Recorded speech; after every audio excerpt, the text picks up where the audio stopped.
Ladies and gentlemen, many thanks for joining us. This is our weekly program, Diplomacy from Oromia Broadcasting Network in Horn of Africa.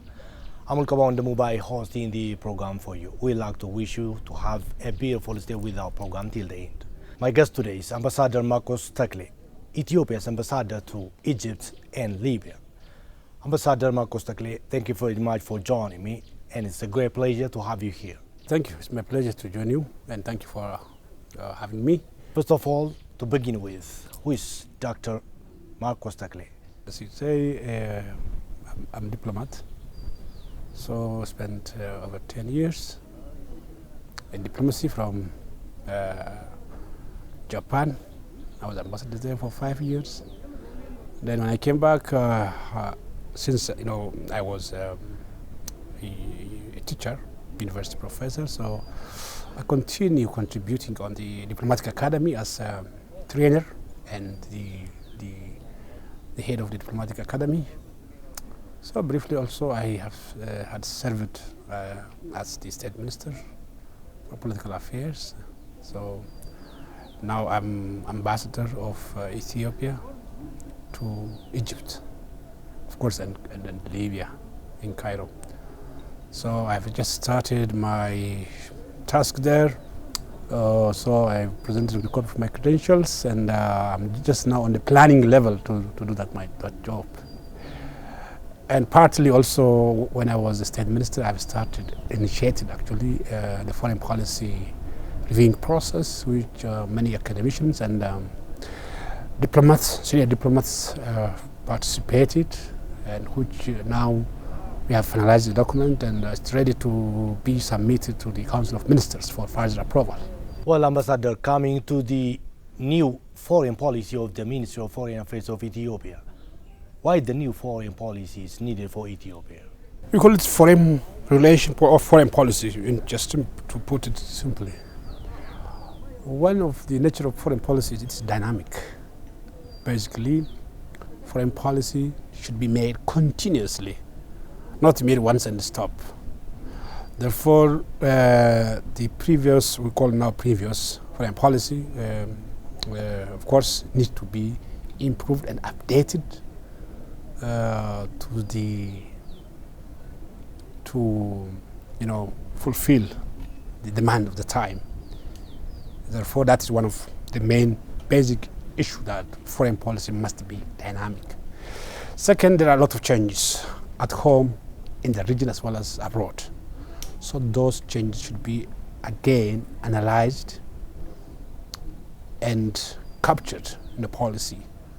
So there are some shifts in the policy which should address the current changes and developments both at home, abroad, and of course in our region, especially in our region. All right, what's the main focus point or target of the Ethiopian new foreign policy? The focus is more or less, basically maintaining the Ethiopian state. That means sovereignty and basically dignity of the nation is always at the core of foreign policy.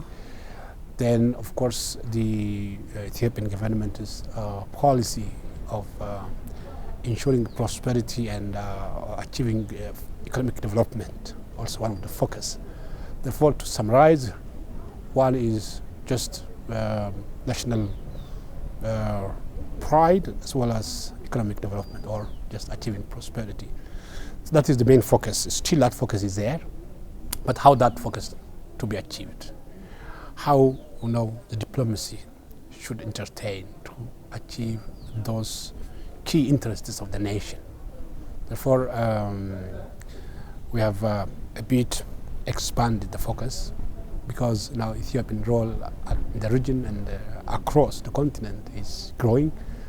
Therefore, the policy also should address and put the guideline for those activities which Ethiopia already engaged. Well, Ambassador, what kind of activities are being carried out by the Ethiopian embassy in Egypt in solving the Kurd issue in a peaceful way? Yeah, of course, when you raise about relation with Egypt. So basically, diplomacy, it always about the relation. If you have a very good relation, then the likelihood of achieving in negotiation or other dealing is likely, there could be very smooth and achievable. Whenever there are some issues on the relation, then those negotiations could be always, faces a lot of challenges here and there. So my task as ambassador to Egypt, so focus on how to improve, how to expand, and how to,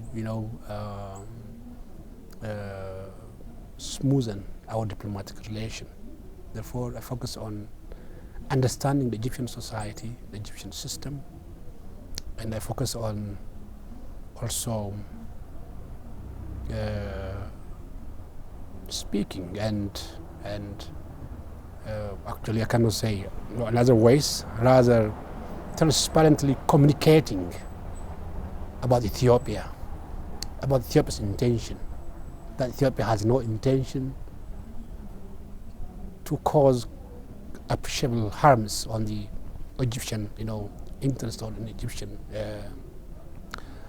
including supply of water. So those mutual understanding, when you create mutual understanding, it will lead to mutual trust. So when you build trust, so you can feel that when you negotiate with someone whom you trust and when you negotiate with someone whom you don't trust, it's totally different. It determines the outcome.